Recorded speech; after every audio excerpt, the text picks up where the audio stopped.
નમસ્કાર વિદ્યાર્થી મિત્રો, આપણી સૌની યુટ્યુબ ચેનલ એવી મિશન જીપીએસસી મેલ મકવાણામાં સ્વાગત છે. ઘણા દિવસો પછી એક સરસ મજાના ટોપિક સાથે પૃથ્વીના આવરણો, આજે આ ચેપ્ટરની આપણે શરૂઆત કરીશું. તો જોઈએ આ ચેપ્ટરમાં શું શું જોઈએ. ચેપ્ટરમાં મુખ્ય 4 આવરણ જે પૃથ્વીના છે: મૃદાવરણ, જલાવરણ, વાતાવરણ અને જીવાવરણ. આ 4 મુખ્ય આવરણ વિશે આપણે આ ચેપ્ટરમાં ચર્ચા કરીશું. શરૂઆત કરીએ મૃદાવરણ, લિથોસ્ફિયરથી.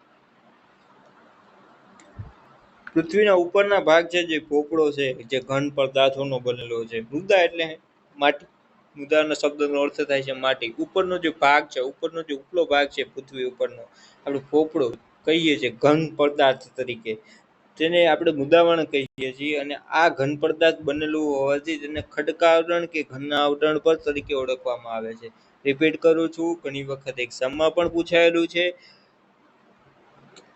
આવરણના ખડકો ઘન પદાર્થના બનેલા હોવાથી તેને ખડકાવરણ કે ઘનાવરણ તરીકે ઓળખવામાં આવે છે. આ વિસ્તાર અને તેનો બંધારણ જોઈએ તો ઉપરનો લગભગ 64 કિલોમીટરથી ચાલુ કરીને 100 કિલોમીટરની રેન્જ સુધી આ જેટલો પૃથ્વીનો ઉપરનો પોપડો છે તે મૃદાવરણના અંદરના વિસ્તારમાં આવે છે. મુખ્યત્વે તેમાં એલ્યુમિનિયમ અને સિલિકા જેવા હલકા તત્વો જોવા મળે છે. ઊંડા સમુદ્રમાં પોપડો પાતળો થતો જાય, તાપમાનનું સેલ્સિયસ એમ એનું ઘટતું જાય. મુખ્યત્વે 29% ભાગ ધરાવે છે મૃદાવરણ. અને મૃદાવરણ એટલે માટી, તો ઓબ્વિયસલી પર્વતો, ઉચ્ચ પ્રદેશો અને મેદાનો તેમાં હોવાના જ. ઊંડે જઈએ તેમ તેમ તાપમાનમાં વધારો થાય. આશરે 1 કિલોમીટરમાં ઊંડાઈ જાઓ તો તમે 30°C જેટલો તાપમાનમાં વધારો થાય. આમ અહીં વધારે ગરમીના કારણે અંદરના ખડકો પણ પીગળી જાય, કારણ કે તાપમાનમાં જેમ જેમ વધારો, જાણે કે જસ્ટ એક્ઝામ્પલ પરથી 1 કિલોમીટરની ઊંડાઈએ જાઓ તો 30°C નો વધારો થાય. એમ 50 કિલોમીટર, 100 કિલોમીટર, જેમ જેમ અંદર તમે જાઓ તો 30°C પ્લસ કરતા જાઓ તો કેટલું વધારે ગરમીનું પ્રમાણ થાય. તો જે ખડકો છે અંદરના નીચે રહેલા, સાવ નીચે, તે અર્ધ પ્રવાહી ઘટ સ્વરૂપમાં ફેરવાઈ જાય છે. અને તે આ ખડકો પીગળેલા હોય તેને મેગ્મા તરીકે આપણે ઓળખીએ છીએ. આ વાયુઓની જે ખૂબ જ જલદ હોય છે, જેમાં કેટલાક વાયુઓની હાજરી પણ હોય છે અને તેનું દબાણ પણ ખૂબ જ વધારે હોય છે. ઉપરના ખડકોનું દબાણ ખૂબ જ વધારે હોય છે. આના પાછળનું પરફેક્ટ રીઝન એ છે કે મેગ્મા પાછળનું, કે જ્યારે દબાણ અને ગરમી જ્યારે પરસ્પર વિરોધી બળ સમતુલા, જ્યારે દબાણ પણ સરખું હોય અને જ્યારે ગરમી પણ સરખી હોય, બંને વચ્ચે પરસ્પર વિરોધી બળ સરખું રહે, ત્યારે પૃથ્વીનો પોપડો વ્યવસ્થિત એક સમતલ સપાટી સાથે રહે. તે પોપડો ફાટી જાય, અને પોપડો ફાટી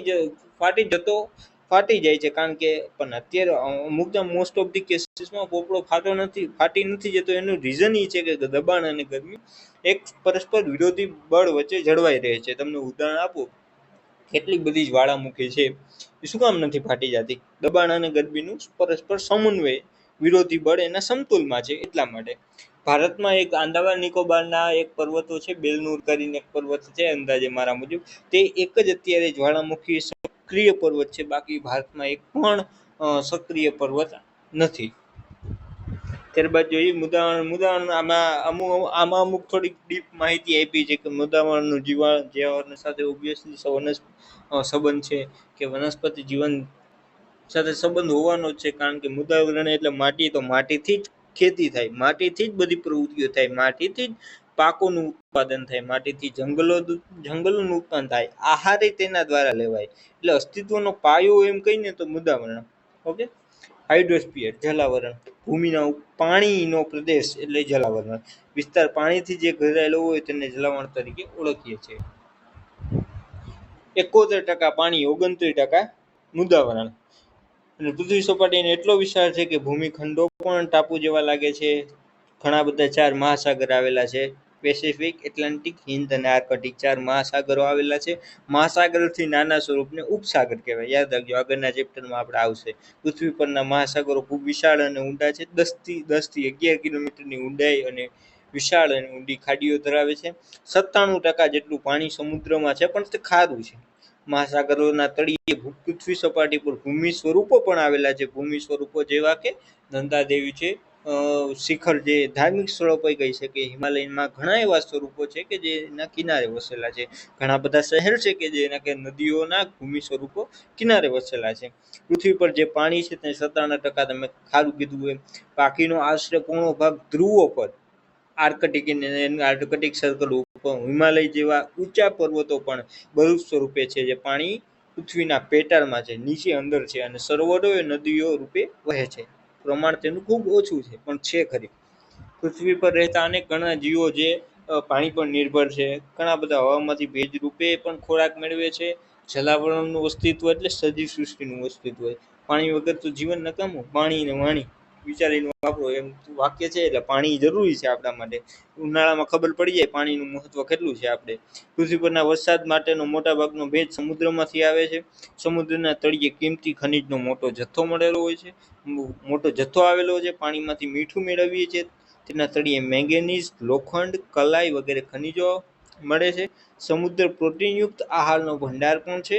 અને સમુદ્ર કે મહાસાગરોના મોજા, પ્રવાહો અને ભરતીમાંથી પ્રટન શક્તિ રહેલી છે. તેને નાથીને વિદ્યુત શક્તિ મેળવી શકાય છે. આનું તમને હું નર્મદા નદીની વિદ્યુત શક્તિનું કહું હમણાં. મહાસાગરો જળ પરિવહનના માર્ગો બન્યા છે, અને વિવિધ દેશોના વેપાર પર જળ માર્ગો વધારે અનુકૂળ રહ્યા છે. હવે જે નર્મદા નદીનું વિદ્યુત શક્તિનો જે પાવર પ્લાન્ટ છે, હાઇડ્રો પાવર, જેનાથી ઘણી બધી વિદ્યુત શક્તિ ઉત્પન્ન થાય, એમાં 80% જેટલું મધ્યપ્રદેશ છે. મધ્યપ્રદેશ અને જે અન્ય રાજ્યો છે ઈ તેનો લાભ ઉઠાવે છે, અને 20-30% જેટલું ગુજરાત લાભ ઉઠાવે છે. ઘણું બધું છે કે લોખંડનો તળિયો હોય, મેંગેનીઝ હોય, કલાઈ હોય, જીવ ઉત્પન્ન સમુદ્ર પ્રોટીન યુક્ત છે, આહારનો ભંડાર છે.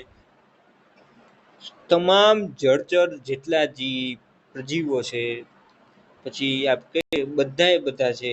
કોરલ રીફ્સ જેને કહીએ છીએ, જે ભારતના અમુક જગ્યાએ જ જોવા મળે છે.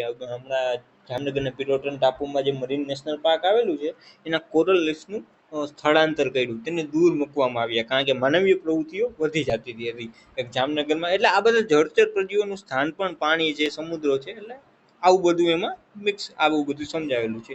એટલે આ મેં એડ કર્યું એમ.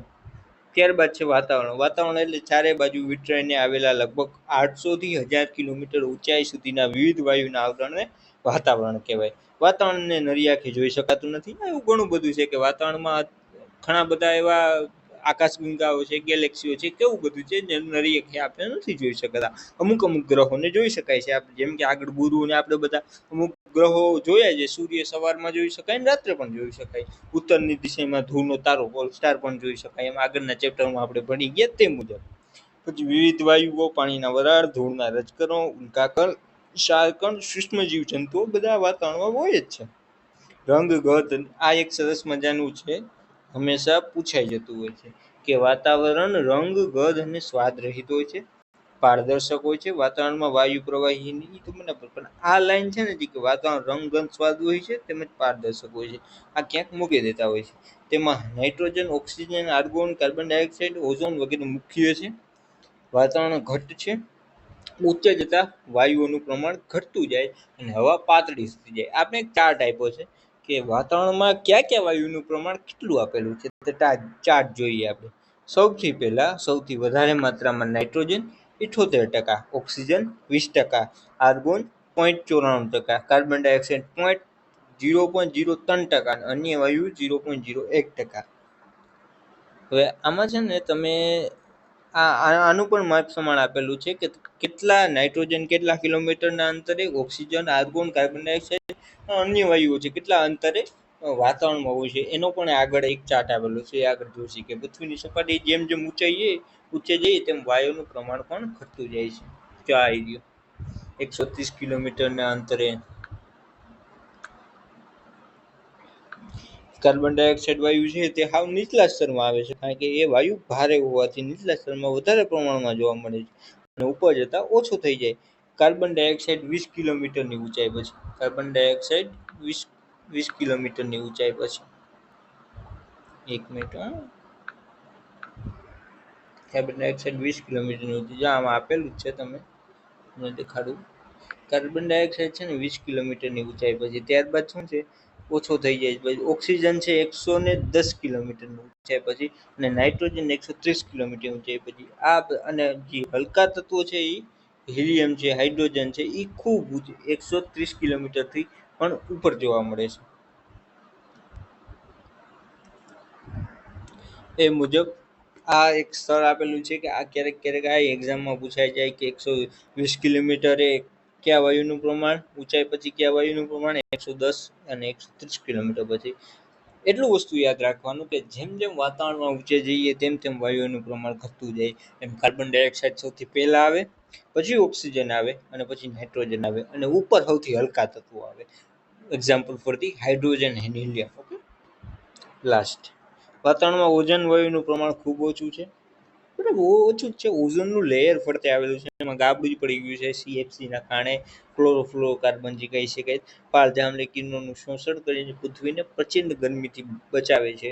ખબર છે આ મુખ્યત્વે ઓઝોન વાયુ તમને ખુલ્લા મેદાનોમાં, સમુદ્ર કિનારે, હવાના પ્રમાણમાં જોઈ શકાય. ઓઝોન વાયુ સ્વાસ્થ્યવર્ધક હોવાથી લોકો આવા સ્થળે વહેલી સવારે ચાલવા જાય છે. જે સારું છે શરીર માટે. એમ માટે વિવિધ રજકણોના લીધે પૃથ્વી પર સૂર્યપ્રકાશ રેલાતો જોવા મળે છે. એકાએક અંધારું કે અજવાળું થતું નથી. સૂર્યોદય અને સૂર્યાસ્તની ઘટના આપેલી છે. આવું બધું છે. પછી પ્રકાશના અવાજ અને પ્રકાશના ઓજા વાતાવરણમાં પરાવર્તન પામી પૃથ્વી સપાટી પર પાછા પડે છે. રેડિયો અને દૂરદર્શનો આ બધું વાતાવરણમાં થતી ઘટનાઓ છે કે આમ વાતાવરણની પૃથ્વી માટે કુદરતી ઢાલ સ્વરૂપ છે. આ બધું ઉપરથી આપેલું છે કે આનું મહત્વ છે. સૂર્યપ્રકાશનું મહત્વ છે. રજકણો કિરણોનું પરાવર્તન કરે છે સૂર્યપ્રકાશમાં. સૂર્યનો પ્રકાશ પૃથ્વી પર પહોંચતા 8 મિનિટ, 8.5 મિનિટ જેવો સમય લાગે છે. ઓઝોનનું લેયર આવેલું છે. આ બધી એવી વાતાવરણની વિશેષતા છે. ત્યારબાદ જોઈએ તો જીવાવરણ. જીવાવરણ એટલે ત્રણ વસ્તુ ભેગી થઈ જાય અને જે સ્વરૂપ મળે તેને જીવાવરણ તરીકે ઓળખીએ છીએ. બુધાવરણ, વાતાવરણ અને જીવાવરણ, જલાવરણ. સૌ પરિવારમાં પૃથ્વી એક જ એવો ગ્રહ છે જેને જીવન પરિવાર પૃથ્વી ઉપર જ અત્યારે જીવન શક્ય છે. બીજા એકેય ગ્રહો પર જીવન શક્ય નથી. શોધખોળ ઘણી ચાલુ છે પણ હજી પૃથ્વી ઉપર જ છે. જીવન પર વિવિધ પ્રકારની જીવસૃષ્ટિ, વનસ્પતિ, પ્રાણીઓ, બધું જીવાવરણના કારણે જ છે. માનવ અસ્તિત્વનો નિર્વાહ જીવાવરણના કારણે છે. બસ આજ છે. આ ચેપ્ટરમાં બીજું વધારે ખાસ નથી. આજ મોટા ભાગે ભણવાનું છે. જીવાણુ મોટે ભાગે સંતુલિત સ્થિતિમાં ખલેલ પહોંચાડે ત્યારે ઘણી મુશ્કેલીઓ ઊભી થાય છે. પર્યાવરણનું શોષણ કરી કરાતા વિકાસના પરિણામે કુદરતી પોષણ કરી જોખમાય છે. આવી સ્થિતિ માનવ અને પર્યાવરણ માટે હાનિકારક છે. આ તમને એમ સમજાય છે કે આ તમને પાઠ્યપુસ્તક એમ સમજાવે છે કે તમારે પ્રદૂષણ કરવું ન જોઈએ. ત્યારબાદ આપણે આજ વિચાર છે કે 2 ચેપ્ટર લઈ લે. નેક્સ્ટ ચેપ્ટર ભૂમિ સ્વરૂપો. ભૂમિના કેવા કેવા સ્વરૂપો હોઈ શકે છે. સૌથી વધારેમાં વધારે મોટું સ્વરૂપ શું હોઈ શકે, સૌથી નાનામાં નાનું સ્વરૂપ શું હોઈ શકે. કે કોઈ પણ ઉદાહરણ તરીકે લે તો એક મગજમાં એક માઇન્ડ તમે એક વિઝ્યુઅલાઇઝ કરો. એક ઝરણું, જ્યારે પાણીનું એક ઝરણું હોય, જ્યારે નીચે ઉતરે તે નદી સ્વરૂપે વહે. નદી સ્વરૂપે જેમ જેમ જેમ વધતો જાય પછી એક મોટું સરોવર છે. નદી એક ઝરણુંનું પાણી ગયું પછી લાંબી નદી સ્વરૂપે થાય. નદીમાંથી એ સરોવર સ્વરૂપે થાય. સરોવર સ્વરૂપે થાય પછી એમાંથી તળાવ થાય અને એમાંથી કૂવા. એમ ઘણું બધું. એ જ રીતે પર્વતો, ખીણ, ઉચ્ચ પ્રદેશ, મેદાન આ બધી એમ રચના થતી હોય છે. તો એમ સૌપ્રથમ આપણે જોઈએ પર્વતોનું. પર્વતો એટલે શું? 900 મીટરથી વધુ હોય એ પર્વત. ઉચ્ચ પ્રદેશ એટલે શું? 140 મીટરથી વધુ. અને મેદાન એટલે 140 મીટરથી ઓછા. આ પર્વત તરીકે. બરાબર. આગળ આપણે એની ખાસ એમાં ડેફિનેશન જોશે. બરાબર. શરૂઆત કરી ભૂમિ દેશના મુખ્ય પ્રકારોથી.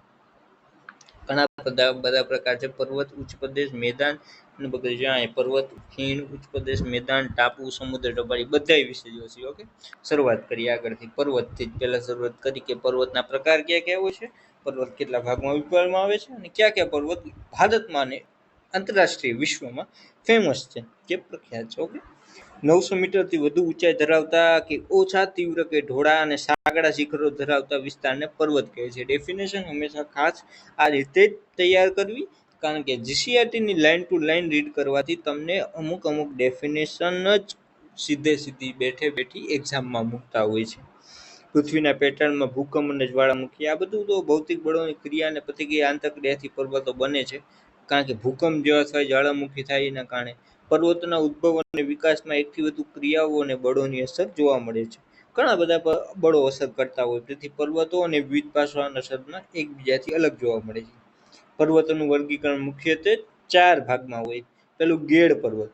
વચ્ચેથી ફોલ્ડ પડી ગયો હોય, ખંડ પરત. એમાં બે બાજુ હોય, બે બાજુ નદી હોય ને વચ્ચે ખંડ હોય. જ્વાળામુખી એટલે જ્વાળામુખી પર્વત. અવશિષ્ટ એટલે અમુક અવશિષ્ટ અવશિષ્ટ અવશિષ્ટ એટલે બાકી રહેલો ભાગ, અમુક ભાગ ઉપરથી રહી ગયો. હમણાં તમને ચિત્ર સ્વરૂપે દેખાડું બધું.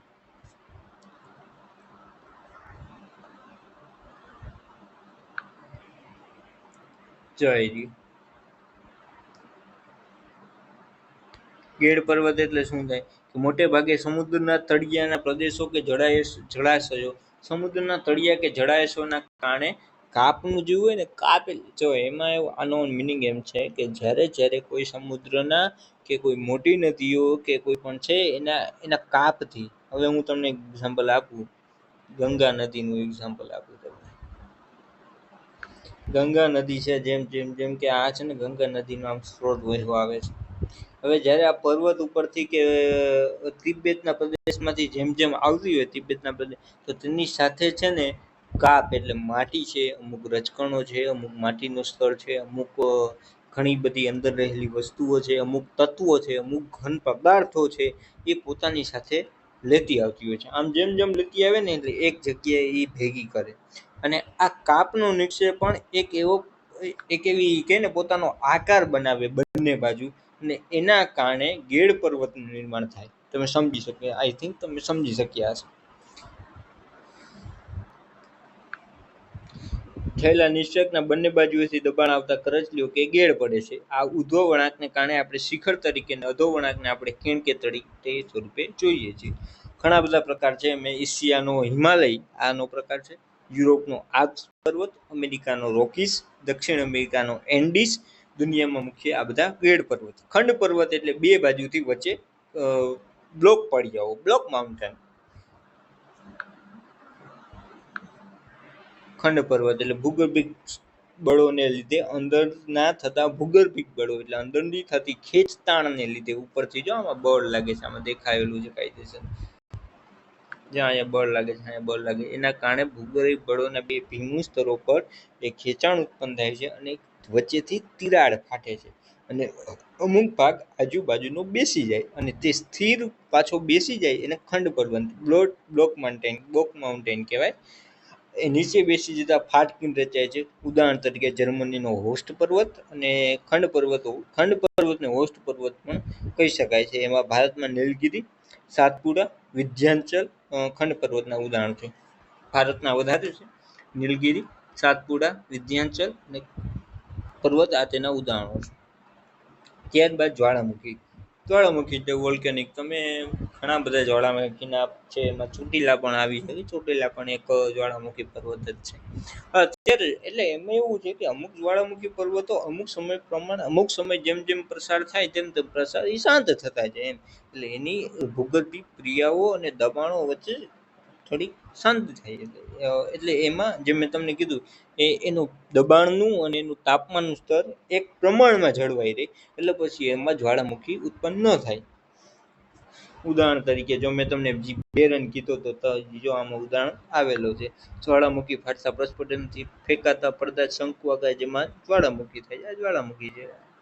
આ મેગ્મા છે. ઇટાલીનો વિસુવિયસ, ઇક્વેડોરનો કોટોપ્સી, જાપાનનો ફ્યુજીનામા નામે એવા છે. ભારતનો બેરન જે મેં તમને કીધું હતું અંદામાન નિકોબાર, અને પાવાગઢ અને ગિરનાર જ્વાળામુખી પર્વતના ઉદાહરણો છે. અવશિષ્ટ પર્વત જેમ મેં કીધું હતું, અવશિષ્ટ એટલે બાકી રહેલો ભાગ. ઘસારાના કુદરતી બળો સામે, મેં જેમ તમને કીધું હતું, જેમ ઉદાહરણ તમને દીધું હતું ને પેલું ગંગાનું, જે કે આ ગંગા નદી આવતી હોય અને ઘસારાના કારણે એના કાપ અને બધું લઈ આવે, અને એના કારણે અમુક છે ને પર્વતોમાં અમુક પર્વતોનો ભાગ હોય ને, પર્વતોનો ભાગ જેમ કે અહીંથી નદી આવે છે, બરાબર, નદીનો ભાગ આવે છે, અને આ પર્વતનો એક હિસ્સો છે. આ નદીનો ભાગ છે ને આ પર્વતનો નિશા, અને મારે આમ ઉખાડીને કે એની સામે લડી છે, આમ એની સામે રહી જાય છે, અને એની નીચેથી કે એની ઉપરથી પસાર થઈ જાય ને આટલો ભાગ રહી જાય છે. અને જે અવશિષ્ટ બાકી રહેલો ભાગ છે એના કારણે આમ પર્વત સર્જાય છે. આ અવશિષ્ટ પર્વત કહેવાય. જો આમાં અવશિષ્ટ છે કે આ નીચેથી નદી પસાર થાય છે, કે ઉપરથી નદી પસાર થતી હોય, કે સાઈડમાંથી નદી પસાર થતી હોય, એને અવશિષ્ટ પર્વત કહેવાય. કુદરતી બળો સામે ટકી રહેતા શેષ ભાગો. કુદરતી બળો એમાં પછી કોઈ પણ હોઈ શકે, પૂર હોઈ શકે, મહાસાગરનું પાણી પણ હોઈ શકે. હજારો વર્ષોથી પોચા ખડકો ઘસાઈને વહી જાય છે અને તે નક્કર ખડકમાંથી બનેલ ભૂમિભાગ ઊંચા ભૂમિખંડ તરીકે ટકી રહે છે. મેં તમને કીધું એમ ઊંચા ભાગ એક ટકે એની સામે લડીને ઊભો રહે એમ. અવશિષ્ટ પર્વત ભારતમાં અરવલ્લીની પર્વતમાળા છે ને, ભારતની સૌથી જૂનામાં જૂની અરવલ્લીની પર્વતમાળા છે. અરવલ્લીની પર્વતમાળા તમે દિલ્હીથી ચાલુ કરો, દિલ્હી, રાજસ્થાન, ગુજરાત સુધી લંબાયેલી છે. દિલ્હીમાં રાષ્ટ્રપતિનું ભવન છે એ અરવલ્લીની પર્વતમાળાનો અમુક અંશનો ભાગ છે. તેનું ઘર પણ ત્યાં આવેલું છે. સર્ચ કરજો તમને દેખાડશે, તેમાં વધારે ડીપમાં ડિટેલમાં ખબર પડશે. નીલગિરી, પારસનાથ, રાજમહલ ને પૂર્વઘાટ નીચેનો પૂર્વ જે ઘાટ છે. તમે જ્યારે ભારતનો નકશો જોશો અને આપણે ભૂગર્ભીય જે અમુક વિસ્તારો છે આપણે આગળના ચેપ્ટરમાં મળશે ત્યારે પૂર્વઘાટ, પશ્ચિમ ઘાટ અને વચ્ચેના મેદાનો, રાજસ્થાનનો વિસ્તાર, હિમાલય, મધ્ય હિમાલય, લઘુ હિમાલય એ બધા વિશે પણ આગળ જોશું. પર્વતનું મહત્વ શું છે? દેશની સીમાઓનું રક્ષણ કરવાનું, કુદરત દિવાલ સમૂહ, ઠંડા પવનોથી રક્ષણ આપવાનું, આવું બધું પર્વતનું મહત્વ છે. ઘણા પર્વતો ટુરિઝમ ક્ષેત્ર પણ ડેવલપમેન્ટ છે. નદીઓનું ઉદ્ગમ સ્થાન છે. ભેજના પવનોને રોકે છે. ફળદ્રુપ મેદાનોનું નિર્માણ કરે છે. બારેમાસ વહેતી નદીઓ જળ ભંડારનું કામ કરે છે. ઘણા બધા ખનિજો મળે છે. જંગલ સંપત્તિ મળે છે. પ્રાણી સંપત્તિ માટે છે. પ્રવાસન ઉદ્યોગ, ટુરિઝમ ડેવલપમેન્ટ, ચલચિત્ર ઉદ્યોગ. ઇટ મીન્સ આપણે જોયું કે જે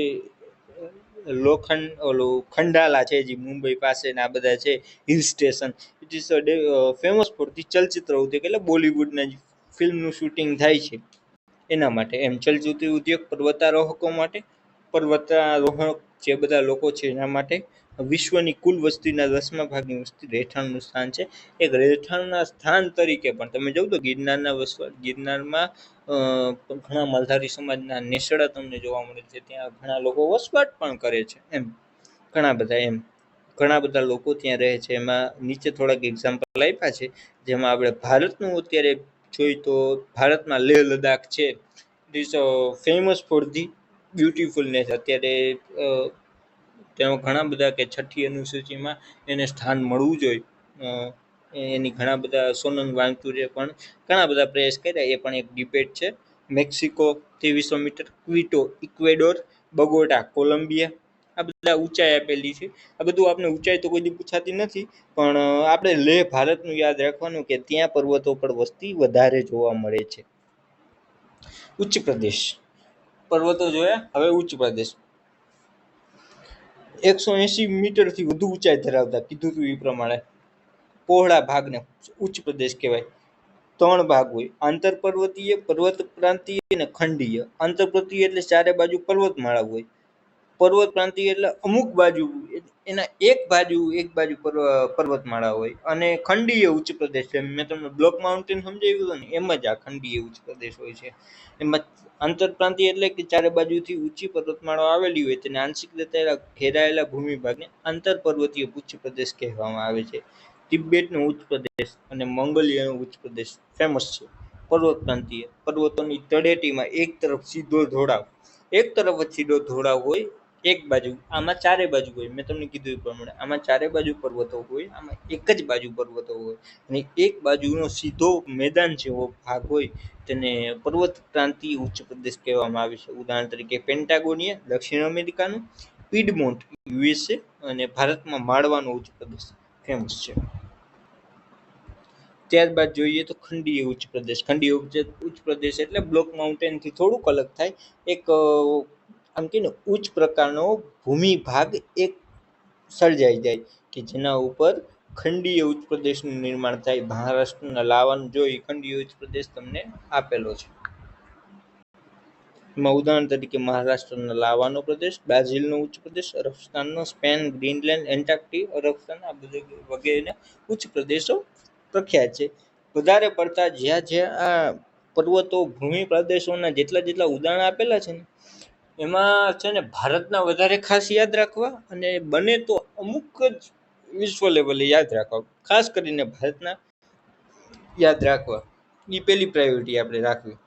ઉચ્ચ પ્રદેશનું મહત્વ: કપાસની ખેતી માટે અનુકૂળ, એટલે જો આ બહુ મસ્ત છે, આ તો આવું જ પૂછાય છે, અને આવું જ તમને પૂછે છે, અને આવું જ આપણે કઈ કરતા નથી. ઉચ્ચ પ્રદેશની લાવાની ફળદ્રુપ જમીન હોય તો કપાસની ખેતી માટે અનુકૂળ છે.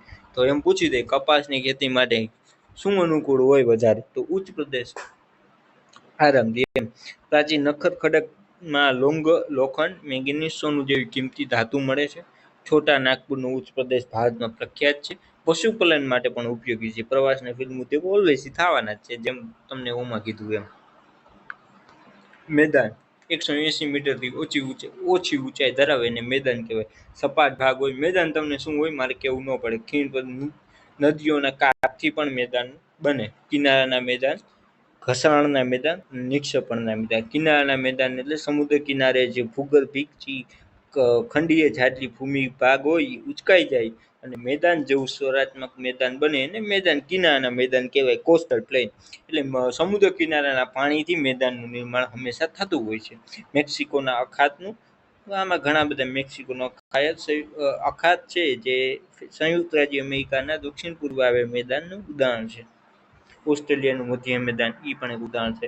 ઘસાણનું મેદાન જોઈએ તો પૃથ્વીની ઘસાણ એટલે શું? સતત ને સતત ઘસાણની પ્રક્રિયાથી જે લાંબા ગાળે પર્વતો ને ઉચ્ચ પ્રદેશો ને નદી ને પવન, જેમ એમ તમને જેમ ઓલું આ ઉદાહરણ આપ્યું હતું ને નર્મદા નદી વાળું, નર્મદા નદીથી આમ જેમ થાય છે, નર્મદા નદીથી આમ જે આમ ઘસાણ થાય છે અને એક ભાગ સર્જાય છે, એના કારણે એ જ રીતે આમાં પણ એમ ઘસાણના મેદાન. એમાં ઉત્તર કેનેડા અને ઘસાણ દ્વારા બનેલ મેદાનને પેની પ્લેન કહેવાય છે. આ એક યાદ રાખવાનું, કારણ કે આમાં છે ને ઇન્ડિયાના એક્ઝામ્પલ બહુ ઓછા આપ્યા છે. ઇન્ડિયાના એક્ઝામ્પલ આપવા પડે. આ પશ્ચિમ સાઇબેરિયાનું મેદાન છે, ઉત્તર કેનેડાનું મેદાન છે, અને પેની પ્લેન કહેવાય છે. આવું બધું છે. આ બધું બહુ ખાસ નથી આઈ થિંક મારા મુજબ. ઘસાણના મેદાન પછી નિક્ષેપણના મેદાન, નદી, હિમ નદી, પવન વગેરે પરિબળો દ્વારા કાપના નિક્ષેપણથી જે મેદાન બને ને નિક્ષેપણના મેદાન કહેવાય. ભારતમાં ગંગા યમુનાના મેદાન, it is very important for the examination. Ganga યમુનાના મેદાન, ઉત્તર ચીનનું હવાંગહોનું મેદાન, અને ઇટાલીનું પો નદી બનેલ લોમ્બાર્ડીનું મેદાન કાપના મેદાનનું વિશિષ્ટ દ્રષ્ટાંત છે. આ બધા ઉદાહરણ છે. એમાં આપણે ભારતનું ખાસ યાદ રાખવાનું. ભારતનું કયું? ભારતનું છે ગંગા યમુનાનું. અને હવાંગ હોય એક યાદ રાખવાની જરૂર છે, ચીનનું. જ્યારે મેદાનનું નિર્માણ સરોવરમાં મેદાનનું નિર્માણ મેદાનો દ્વારા જ સરોવર દ્વારા જ તળાવો આ રીતે બનતા હોય. અને જે મેદાનોમાંથી જે સરોવર બને ને એને સરોવરના મેદાન તરીકે ઓળખવામાં આવે. ઇટ ઇઝ એક્ઝામ્પલ કાશ્મીરની ખીણો. જે કાશ્મીરની ખીણો બધી બની છે આના કારણે બની છે. મેદાનોનું મહત્વ બધી રીતે છે કે સડક માર્ગ ને રેલ માર્ગ બે રીતે ઉપયોગી. ગીચ વસ્તી ધરાવતા શહેરો મેદાનીમાં આવેલા છે. ફળદ્રુપ જમીન માટે ઉપયોગી થાય. ખેત પેદાશો, ઉદ્યોગો માટે, માનવ વસાહતો, વ્યાપાર વાણિજ્યમાં ઉપયોગી થાય. ઉપસાગર એટલે મેં તમને પહેલા જ કીધું હતું કે મહાસાગરનો આંશિક ભાગ એટલે ઉપસાગર. ફરતે સંવેદનશીલ વિશાળ સરોવર, આ કારણે ઉપસાગરો વિશાળ નાના કદના હોઈ શકે છે. ભારતમાં એકમાત્ર એટલે બંગાળનો ઉપસાગર. ઉપસાગર એટલે કાંઈ નહીં, મહાસાગરનું નાનું સ્વરૂપ. અખાત એટલે શું? 3 બાજુ ભૂમિ હોય અને એક બાજુ જમીન હોય એને અખાત કહેવાય. કચ્છનો અખાત બહુ બેસ્ટ એક્ઝામ્પલ છે. આપણી પાસે 2 અખાત છે, ખંભાતનો અને કચ્છનો અખાત. ભૂશીર, આ છે ને તમે ભૂશીર એટલે શું છે? કેપ ઓફ ગુડની ભૂશીર તમને યાદ હોય તો જ્યારે ઓલો કોલમ્બસ આવ્યો હતો, કોલમ્બસ ને વાસ્કો દ ગામા, એ જે જળમાર્ગ શોધવા નીકળ્યા હતા ત્યારે કેપ ઓફ ગુડની આ ભૂશીર, આ કેપ ઓફ ગુડની આફ્રિકાથી નીકળ્યા હતા પોર્ટુગલથી, ત્યારે અહીંયા પહોંચ્યા હતા. ભૂશીર એટલે શું કે કોઈ પણ વિસ્તારનો એવો લંબાત્મક ભૂમિનો એવો છેટો જેની સમુદ્ર રેખા હટતી હોય. એક્ઝામ્પલ દેવું પડશે તમને.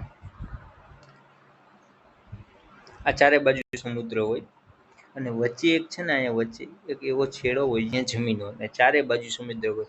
એટલે આમ સમુદ્ર હોય અને અહીંયા એક વચ્ચે ભૂમિનો એક ભાગ હોય, એને ભૂશીર કહેવાય. તમે જ્યારે હું તમને 8મું ચાલુ કરીશ ને, 8મુંમાં પહેલું ચેપ્ટર આવશે ને ત્યારે હું તમને ડીપમાં સમજાવીશ, ત્યારે તમને યાદ કરાવીશ. આ ટાપુ આઇસલેન્ડ, એ તો ખબર જ છે. ટાપુ એટલે શું? ચારે બાજુ પાણી હોય ને વચ્ચે ટાપુ હોય. લક્ષદ્વીપ છે, આંદામાન નિકોબાર છે, શંખોદ્વાર, બેટ દ્વારકા છે આપણું. અત્યારે તો સુદર્શન બીજ મસ્ત બની ગયું છે. એ પિરોટન ટાપુ છે, નરા બેટ છે, પીરમ બેટ છે, શિયાળ બેટ છે, આ બધા ટાપુ છે આપણા. ખીણ વેલી, વેલી એટલે પર્વતોની વચ્ચે જ નીચાણવાળો ભાગ એટલે ખીણ. ગેડ પર્વત અને ખંડ પર્વતોના નિર્માણ વખતે નદી હિમ નદીના ઘસાના કારણે ખીણોની રચના થાય છે. જેમ આગળ એ આવી ગયું હતું, આગળ તમને કેડ પર્વત ભણાવ્યા ને ત્યારે મેં વાક્ય આ રિપીટ કરેલું હતું. કાશ્મીરની ખીણ પ્રખ્યાત છે. સમુદ્ર ધુની, બે જળ વિસ્તારોને જોડતી સાંકડી જળપટ્ટી એને સામુદ્રી. ભારત અને શ્રીલંકાને જોડે છે. પાલકની સામુદ્રી, બે જળ વિસ્તારો હોય એને એક જળપટ્ટી, એક સમુદ્ર, એક ભૂમિ સીમા જોડે એને સામુદ્ર ધુની કહેવાય. ભારત અને શ્રીલંકાને કોણ જોડે છે? પાલકની સામુદ્રી ધુની, યાદ રાખજો. સંયોગી ભૂમિ, સંયોગી ભૂમિ એટલે બે જળ વિસ્તારોને અલગ કરતી ભૂમિ પટ્ટી. ઓલી બે ભેગી કરે સામુદ્ર ધુની, આ બે અલગ કરે. એમ કે ઉદાહરણ તરીકે પનામા ઉત્તર અને દક્ષિણ અમેરિકા ખંડ વચ્ચે આવેલી છે. દ્વીપકલ્પ, ભૂમિભાગની 3 બાજુ સમુદ્ર, 1 બાજુ જમીન એને દ્વીપકલ્પ કહેવાય.